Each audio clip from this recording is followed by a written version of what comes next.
Hello again, this is Breaker, Project Lead on Eclipse. I am joined here with Andrew, the Programming Lead on Eclipse, and we're going to show you what we have here as far as progress from the last time. What we're going to do is we're going to go into our island level that we showed you all last time. And one of the first things that you notice right away is the HUD.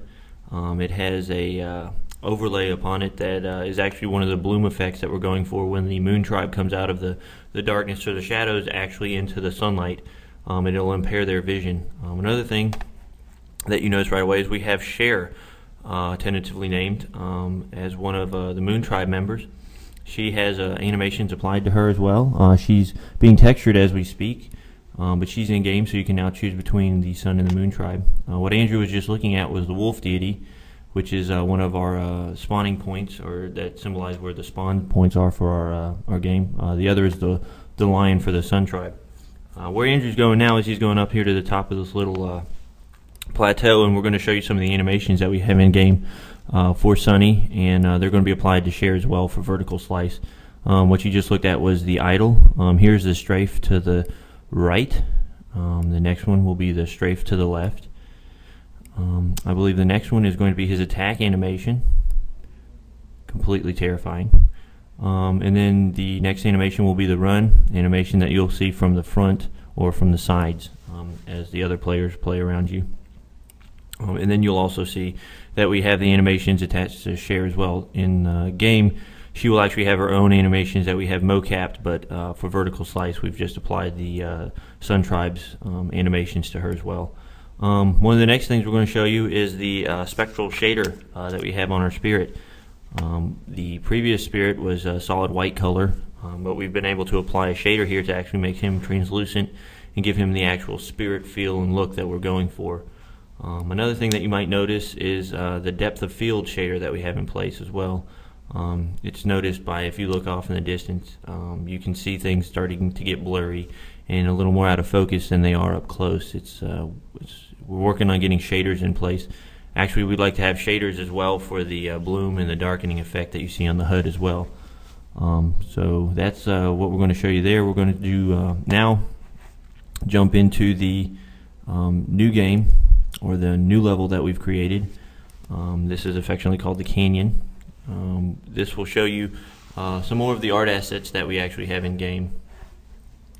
And another thing here is the UI that we've implemented. It's stone. We've got some swinging going on. We do have sound in there. It's just not applied right now. What Andrew's doing is going through some of the options that we have in place. We have a map select.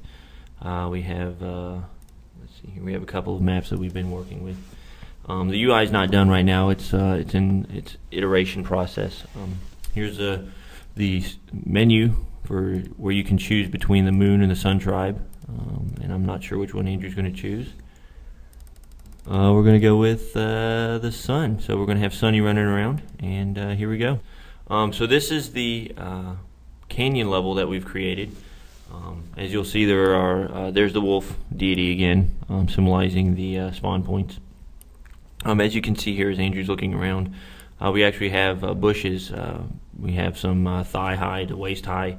We have some head high. We have some, ankle high. We're trying to get the full range of ground clutter or objects that actually would help us to create that actual jungle feel for the game. One of the things you'll notice is we're also looking at the lighting. We're working with trying to get the shadows and trying to get the actual feel, because that's one of the biggest parts of our game is the lighting, and being able to affect that light as a spirit state and affect the actual living players. As Andrew's looking right now, you'll look down into the canyon that we've populated with trees and shrubbery, and you'll actually see the temple there in the middle with the Cambodian trees on them. We want to create an architectural, if you will, weenie to allow the players to know at any time on any part of the map where they actually need to go, because this is where the rituals will be performed to actually bring back a player from a spirit state to an actual living, active player state, to where they can actually kill again and affect the outcome of the game in that way. So what Andrew's going to do is he's going to run down into the level here, and he's going to show you guys some of the art assets we have down here. Right now we have the temple textured, and that's pretty close to being done. Another thing that we're working on is a collision for all the objects in the game. We're making things collidable and walkable so that when you hit them, you'll stop. And yeah, so we're just going to let Andrew run around here. The level, another thing that we're trying to do is we're trying to find ways to make it interesting and to hide and to create tension to where you can't see around corners, or you're not able to just run out into the wide open. Here in the middle of the temple, where Andrew is right now, we did want to make it wide open because we wanted to make it a very big risk to go in there to try and resurrect one of your fallen teammates, but at the same time we wanted it to be a big reward. So if you get somebody back, that's another person on your team. But as you can see down into the center of the temple area from the canyon walls above you. There's also doors, multiple doors on every side, so if somebody's running around on the outside, they can look in there and see you doing a ritual.